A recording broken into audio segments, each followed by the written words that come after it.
Assalomu alaykum va rahmatullohi va barakatuh. Men ismim Avazxon, Hoshimxonov Avazxon. Asli Samarqandlikman, Toshkentda turaman. Hozir yoshim 38 da. Shu yoshligimizda 20 yoshlarimizda bir kun shu kuz paytlari edi, adashmasam. Shu tong sahar paytlarida bir joyga, bir safarga borganimizda sovuqda qolib ketgan bo'lganman. O'sha paytda sovuq o'tgan bilganman, lekin bo'ydoq bo'lganligimiz uchun birdaniga bildirmagan. Ma'lum bir vaqtlar o'tgandan keyin o'sha paytda yana hozir aniq esimda yo'q, bir haftami, bir oymi o'tib birdaniga shu oqshom yotib ertalab tursam, gavdamni ko'tara olmayman. Bellarim og'riydi. Ya'niki o'zim albatta mustaqil yura olmayman. Shunaqa holatda bo'lib qolganman. Jamshid aka bilan o'zi asli endi biz bir joydamiz, yaxshi tanirdik.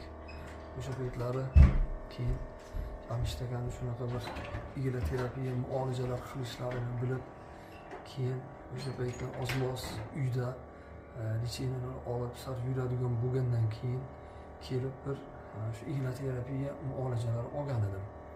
O'sha paytlarda keyin bir adashmasam 2-3 haftami olgan edim.